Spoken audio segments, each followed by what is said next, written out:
अस्सलाम वालेकुम दोस्तों।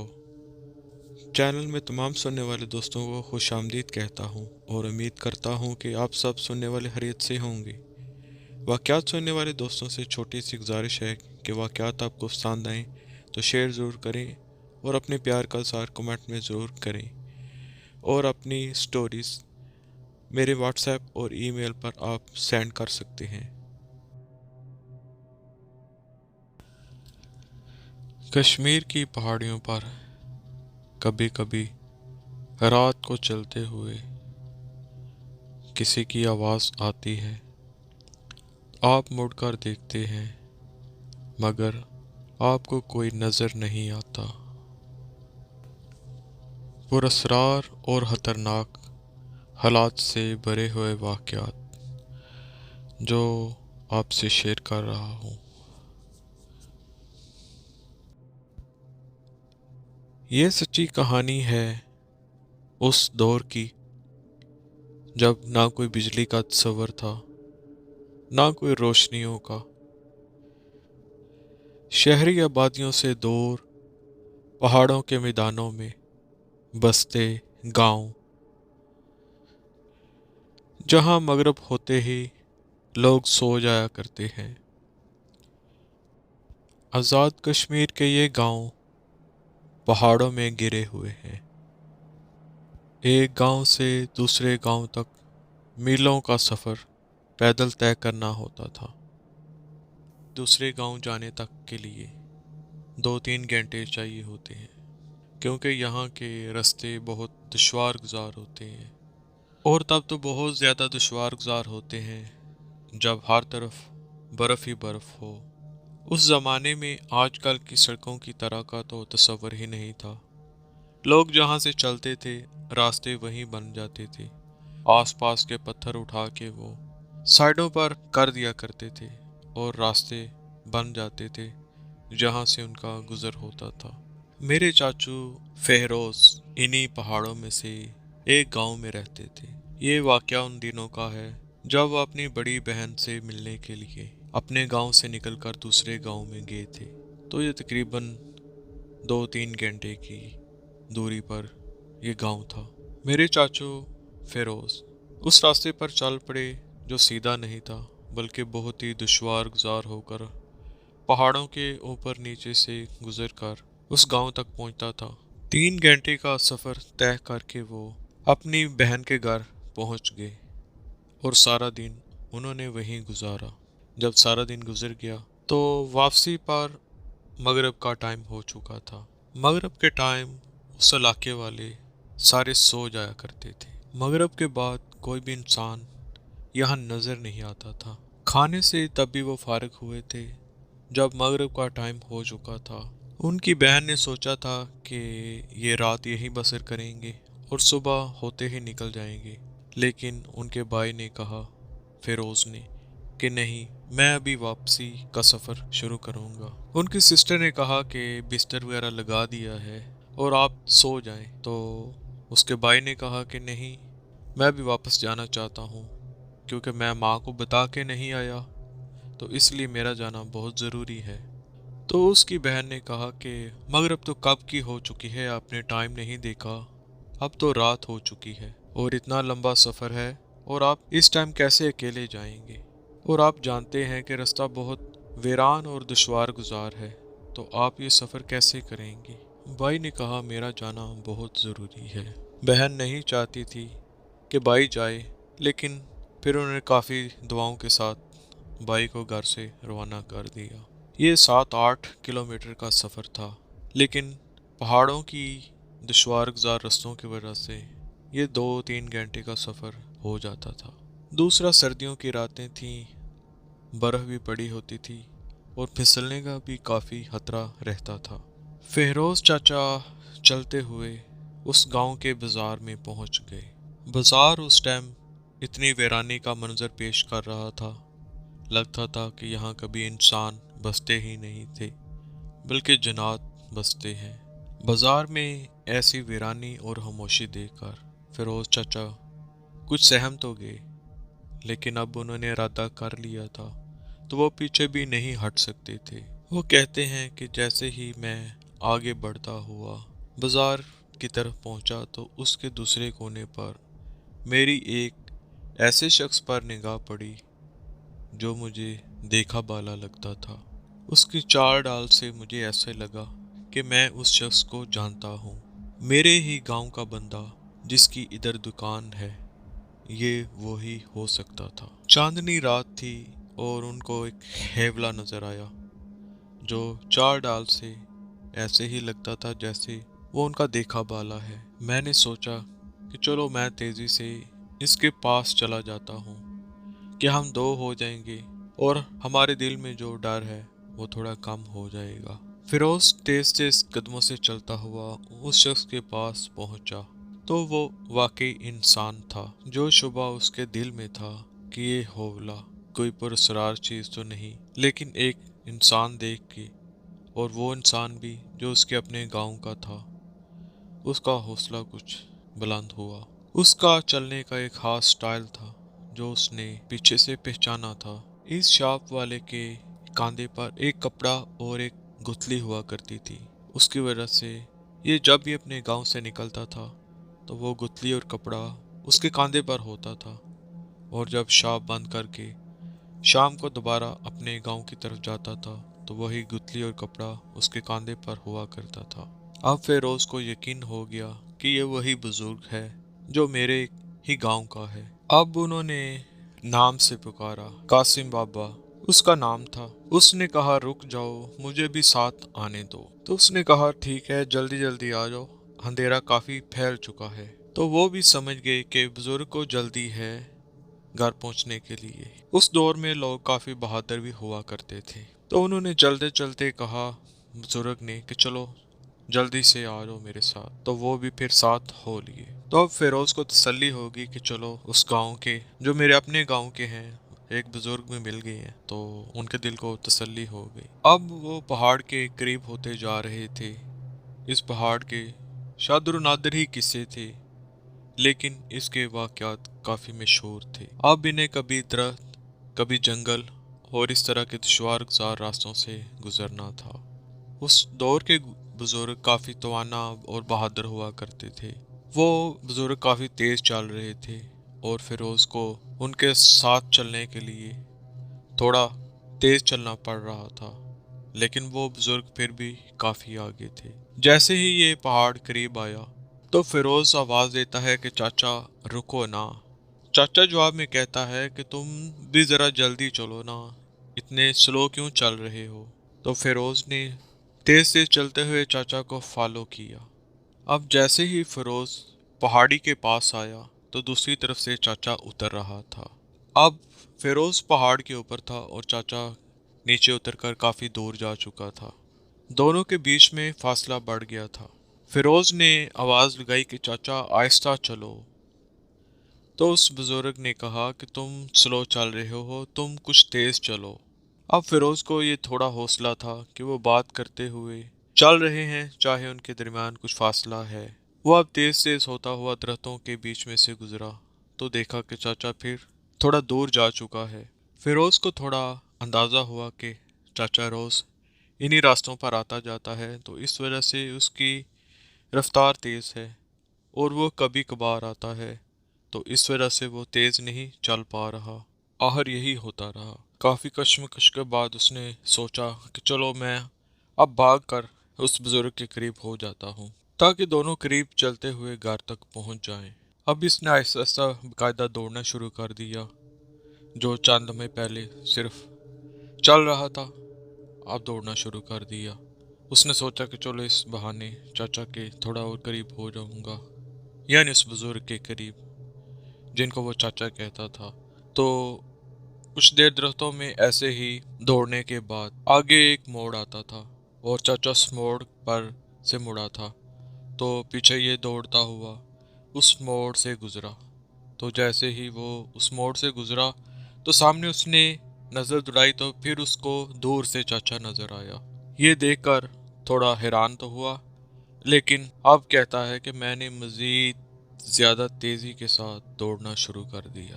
فیروز کو سانس بھی چڑھنے لگی تھی اور اس کو ڈر بھی تھا کہ میں کہیں پھسل نہ جاؤں किसी पत्थर वगैरह से।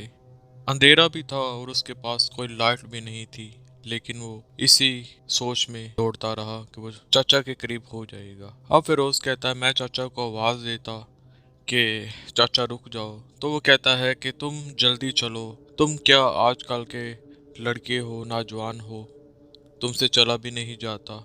तो वो इस तरह बातें करते हुए चल भी रहे थे और बराबर फासला भी उनके दरमियान में मौजूद था। इसी भाग दौड़ में अब वो तकरीबन अपने गांव के काफ़ी करीब पहुंच गया था। जैसे ही गांव करीब आया तो अब चाचा अपने घर की तरफ चल पड़ा। अब आगे एक मोड़ आया, तो जैसे ही वो मोड़ मुड़ा तो चाचा उसको नज़र तो नहीं आया। अब उसने सोचा चलो चाचा को तो छोड़ो, अब उसका घर करीब ही है तो वो चला जाएगा अपने घर। फिरोज चला जा रहा था तो उसको रास्ते में शाब आ गया, तो ये कहता है कि चलो मैं कर लेता हूँ। और आगे एक दरख्त था, तो जैसे ही दरख्त के करीब पहुंचा तो उसकी आंखों ने एक मंजर देखा, वो बहुत अजीबोगरीब था। फिरोज ने देखा कि जिस दरख्त के पास वो आके खड़ा हुआ है, उस दरख्त के साथ यानी पास में एक साया खड़ा है। और उसने ऊपर की तरफ देखा तो वो जितनी हाइट उस दरख्त की थी उतना ही लंबा वो साया नजर आ रहा था। तो ये देखकर फिरोज को डर महसूस हुआ और अब उसको अंदाजा हुआ कि लोग जिसके बारे में कहते हैं छलावा, शायद ये वही साया है। फिरोज ने जैसे ही उस साए को देखा तो वो थर थर कांपने लगा और पेशाब करना भी भूल गया। थोड़ी देर के बाद जब वो कुछ सोचने समझने के काबिल हुआ तो उसको एक बुजुर्ग का ख्याल आया और उसने दिल ही दिल में उस बुजुर्ग के बारे में सोचना शुरू कर दिया। उसने दिल ही दिल में उनसे कहा कि आप अल्लाह के बुजुर्ग हैं, सबसे आपकी तारीफ़ें सुनी हैं, अल्लाह के लिए मुझे इस मुसीबत और मुश्किल से निकालिए, मुझे इस मुसीबत से बचाइए। अब जैसे ही फिरोज़ ने उस बुज़ुर्ग का तसव्वुर किया तो उसको महसूस हुआ कि जैसे ही मेरी आंखों में एकदम से कुछ रोशनी आ गई है। तो जैसे ही मैंने आंखें खोलकर अपने आसपास देखा तो मुझे वो साया नज़र ना आया जो कुछ देर पहले वहाँ मौजूद था। फिरोज़ अब तेज़ी से उस दरख्त के नीचे से निकला और अपने घर की तरफ दौड़ लगा दी। और जैसे ही घर के दरवाजे के करीब पहुंचा तो पीछे से आवाज़ आई, अल्लाह अकबर। फिरोज़ कहता है कि जैसे ही मैंने अल्लाह अकबर की आवाज़ सुनी तो मैं उसी लम्हे ठहर गया। तो कहता है कि मैंने पीछे मुड़ कर देखा तो मुझको एहसास हुआ कि जैसे ये वही बुज़ुर्ग थे जिनका मैंने ख्याल किया था, तसव्वुर किया था। तो मुझे महसूस हुआ कि शायद ये वही हैं। हो भी सकता है हों या मेरा वहम हो, लेकिन मुझे ऐसा फील हो रहा था। एक नूरानी वाइट सा चेहरा था। उन्होंने मेरी तरफ देखकर कहा कि बेटा घर जाओ, तुम्हारी माँ तुम्हारा इंतज़ार कर रही है। हमारी ड्यूटी पूरी हुई और तुम अपनी माँ के पास पहुँच गए हो। जाओ, वो तुम्हारा इंतज़ार कर रही है। और फिर देखते ही देखते वो मेरी आंखों के सामने से गायब हो गई। मेरे दिल में काफ़ी खौफ था। मैं डरा डरा अपने घर में दाखिल हो गया। सारी रात मैं इसी कैफियत में सो ना सका, डरता रहा, खौफ आता रहा मुझे। मेरी माँ जाग रही थी। उसने मुझसे पूछा कि बेटे तुम ठीक तो हो? मैंने कहा हाँ माँ मैं ठीक हूँ। माँ ने मेरा बिस्तर लगाया हुआ था, मैं बिस्तर पर लेट गया। सुबह उठा तो मुझे बुखार हो गया था। फिर मैंने माँ को रात वाला सारा वाक़या बताया तो माँ काफ़ी परेशान हुई और उसने ये वाक़या मेरे बाप के साथ भी कह दिया। तो बाप ने कहा कि उन बुज़ुर्ग को जो तुम्हारे साथ चल रहे थे उनको भी तुमको साथ लेके चलना चाहिए था।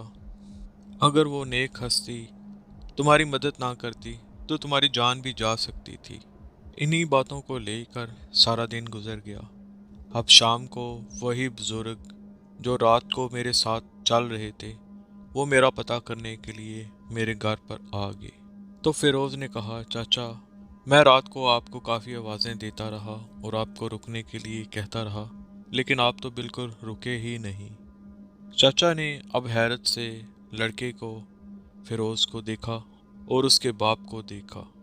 تو اس نے کہا کہ بیٹا، کل تو میں دکان پر گیا ہی نہیں تھا، میری تو طبیعت خراب تھی، میں سارا دن گھر پر رہا اور میں کیسے دکان پر جا سکتا تھا۔ جب تمہارے باپ نے آ کر میرے گھر میں بات کی تھی تو میری بیوی بولی ہے کہ یہ تو سارا دن کے گھر میں پڑے ہوئے ہیں، یہ تو دکان پر گئے ہی نہیں۔ آپ کیسی بات کر رہے ہیں کہ رات کے اس پہر یہ گھر آئے ہیں، جبکہ یہ سارا دن گھر سے نکلے ہی نہیں، تو رات کو کیسے آ سکتے ہیں؟ تو تب یہ بات سن کر سب کی سمجھ میں آ گئی کہ رات کو جو بزرگ آگے آگے چل رہے تھے وہ کوئی انسان نہیں تھے، وہ کوئی جن تھا۔ لیکن کہتے ہیں کہ اللہ کی نیک ہستی نے مجھے بچا لیا، تو وہ کہتا ہے کہ اللہ کی نیک ہستی نے مجھے بچا لیا، شاید وہ بزرگ ڈیوٹی پر تھے، تو ان کو اسی بازار میں نظر آ گیا کہ یہ بشر جا رہا ہے، اور ایک جن دھوکہ دے کے ان کو اپنے پیچھے لے کے جا رہا ہے۔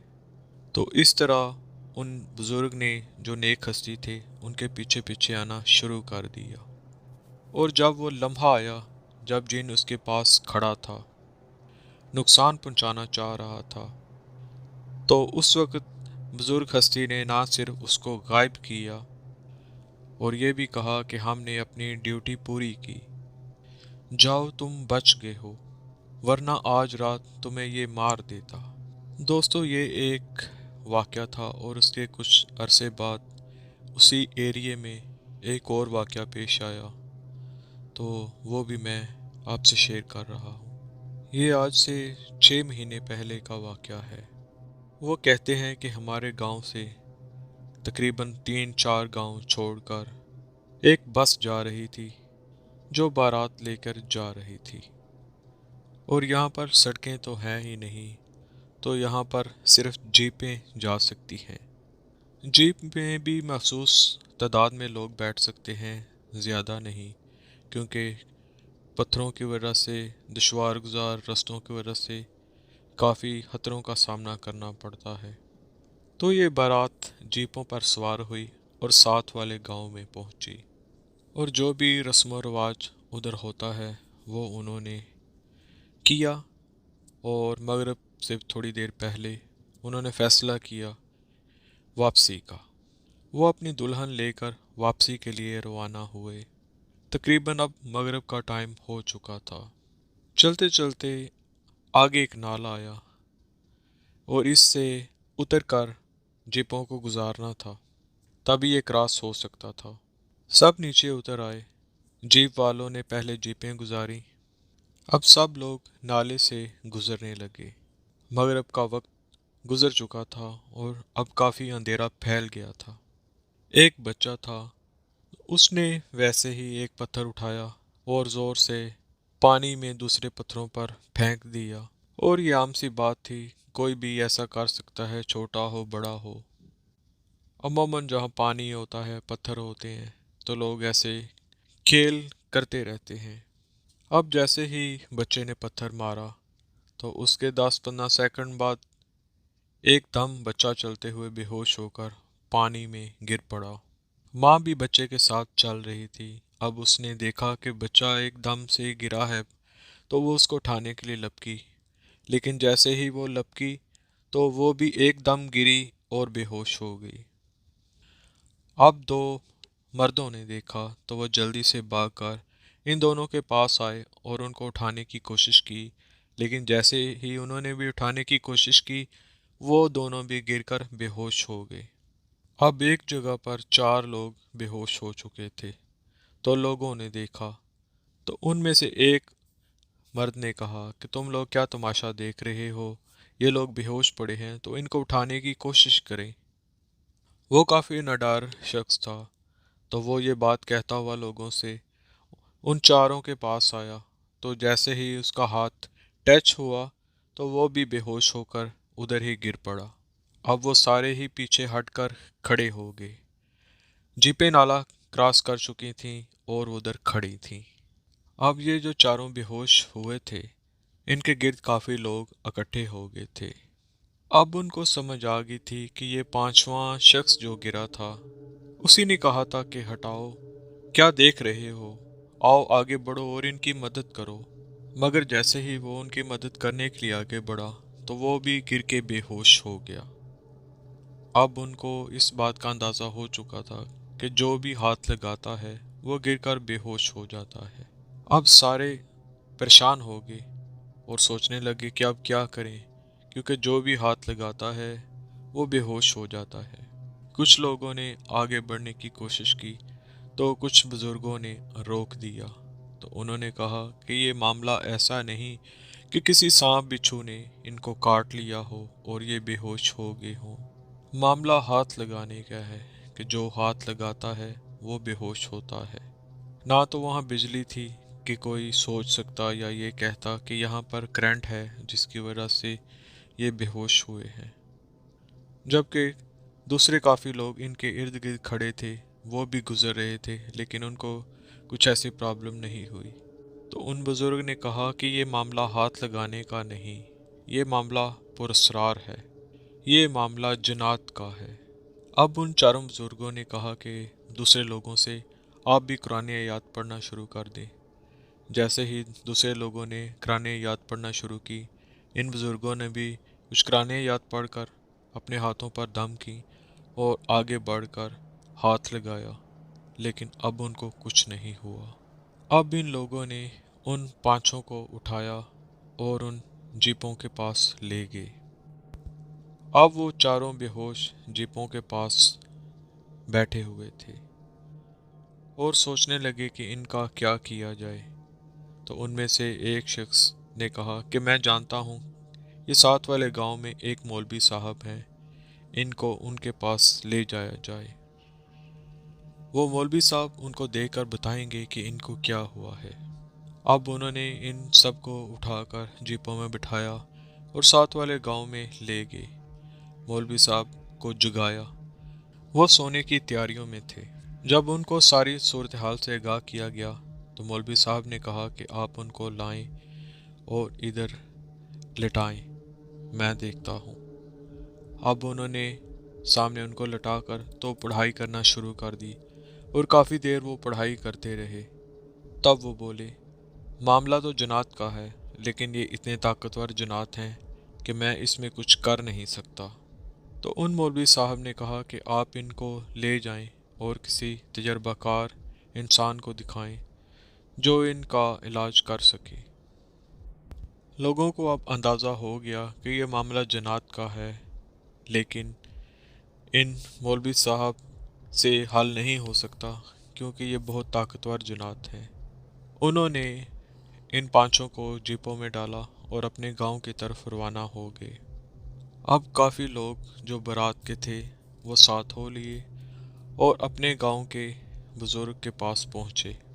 लोग काफ़ी खौफजदा हो चुके थे और डर रहे थे कि ये ना हो कि हम सोएं रात को और हमारे साथ भी कोई ऐसा ही मामला हो। तो इसलिए वो जल्द अज जल्द उन बुजुर्ग से इस मसले का हल चाहने लगे। जैसे ही बुजुर्ग को सारी सूरत हाल से आगाह किया गया तो उन्होंने जल्दी से वज़ू किया और इन पांचों को अपने सामने बिठा लिया। अब काफ़ी देर तक वो पढ़ते रहे, पढ़ते रहे, पढ़ते रहे। थोड़ी देर के बाद अब ऐसा हुआ कि वो पांचों जहाँ लेटे हुए थे आहिस्ता आहिस्ता ऊपर उठना शुरू हो गए। लेकिन उनकी कैफियत ऐसे थी कि उनकी आंखें तो खुली हुई थीं, लेकिन वो किसी भूत की तरह जामत और साकित थे, क्योंकि पांचों की आंखें झपक नहीं रही थीं, एक ही जगह टिकी हुई थीं और वो सामने टिकटिकी बांध कर देख रहे थे जो मौलवी पढ़ रहा था। अब थोड़ी देर बाद उनकी आंखें बहुत ज़्यादा सुर हो गई थीं। जैसे जैसे पढ़ाई ज़्यादा होती जा रही थी, उनकी आंखें भी साथ साथ ज़्यादा सुर होती जा रही थी। अब मौलवी साहब ने पानी पर कुछ पढ़कर फूंक मारी और वो पानी उन पांचों पर फेंका तो एकदम उनकी चीखें बुलंद हुईं। मौलवी साहब ने पूछा कि कौन हो तुम? उन्होंने कोई जवाब नहीं दिया। तो मौलवी साहब ने थोड़ा सा पानी और लिया और दोबारा उन पर गिरा दिया, मगर वो फिर भी नहीं बोले। तो मौलवी साहब ने कहा कि मुझे मजबूर ना करो कि मैं पूरा जग तुम पर फेंक दूं, बोलो कौन हो तुम? अब इन पांचों के अंदर जो जन्नात थे वो बोलना शुरू हुए। जो औरत थी उसके अंदर से मर्द की आवाज़ें आने शुरू होगी, और जो मर्द थे उनके अंदर से औरतों की आवाज़ें आना शुरू होगी। अब दोबारा बुज़ुर्ग ने पूछा कि बताओ कौन हो तुम? तो इन्होंने कहा कि जब ये लोग नाले से गुज़र रहे थे तो हम लोग नीचे बैठे हुए थे, और ये जो बच्चा है इसने पत्थर उठाया है, उठाकर जो मारा है तो हमारी फैमिली को आकर लगा है, और हमने गुस्से में इस बच्चे को पकड़ लिया, और अब जो भी उसको बचाने के लिए आ रहा है तो हमने उसको भी जकड़ लिया है। तो मौलवी साहब ने कहा कि तुम लोग जानते हो कि इंसान जन्नात को देख नहीं सकते, तो इसमें इस बच्चे का क्या कसूर है? तो उस बच्चे में से जो जिन था वो बोला कि आपको पता नहीं कि जन्नात मगरिब के बाद निकलना शुरू हो जाते हैं, और हम उस वक्त वहाँ मौजूद थे जब इस बच्चे ने पत्थर फेंका था। तो मौलवी साहब ने कहा कि तुम ताकतवर हो, तुमने इनको जकड़ लिया है, तो बेहतर है इनको छोड़ दो, क्योंकि इसमें बच्चे का कोई कसूर नहीं है, बच्चे को तो तुम नज़र नहीं आए। मैं तुमसे अदब से बात कर रहा हूँ, और अगर तुम ना गए तो मैं तुम पर सख्ती करूँगा, और तुम लोग जानते हो कि मैं क्या कर सकता हूँ। इस दौरान में काफ़ी लोगों ने देखा कि उन्होंने एक बार भी अपनी आंखें नहीं झपकी। अब उन पांचों ने एक दूसरे की तरफ देखा, ऐसे लग रहा था कि वो जन्नात आपस में कोई बातचीत कर रहे हैं, और इसी लम्हे उन्होंने आंखें झपकाईं। तो जैसे ही उन्होंने आंखें झपकाईं तो मौलवी साहब के मुंह से निकला अल्हम्दुलिल्लाह सुम्मा अल्हम्दुलिल्लाह। जन्नात जान चुके थे कि उन्होंने मौलवी साहब ने जो पानी बनाया है वो इतना ताकतवर है कि उसके सामने हम बेबस हो जाएंगे। अब जैसे ही उन पांचों ने आंखें झपकी तो वो आहिस्ता आहिस्ता करके नीचे पीछे की तरफ गिरना शुरू हो गए। मौलवी साहब ने लोगों से कहा कि अब आपको परेशान होने की ज़रूरत नहीं, ये थोड़ी देर बाद होश में आ जाएंगे, और अब ये अल्हम्दुलिल्लाह बिल्कुल ठीक हैं और खतरे से बाहर हैं। अब ऐसे ही हुआ, जैसे ही ये पांचों होश में आए तो एकदम से बैठ के और इधर उधर देखने लगे, जैसे इनको कुछ याद ही ना हो। जैसे ही थोड़ी देर बाद वो बोलने के काबिल हुए तो उन्होंने कहा कि आप लोग यहाँ क्यों इकट्ठे हुए हैं और हम यहाँ क्या कर रहे हैं, जिससे अंदाज़ा हो गया कि उनको कुछ भी पता नहीं है। खैर, लोगों ने मौलवी साहब का शुक्रिया अदा किया और इन लोगों को लेकर घरों की तरफ गए।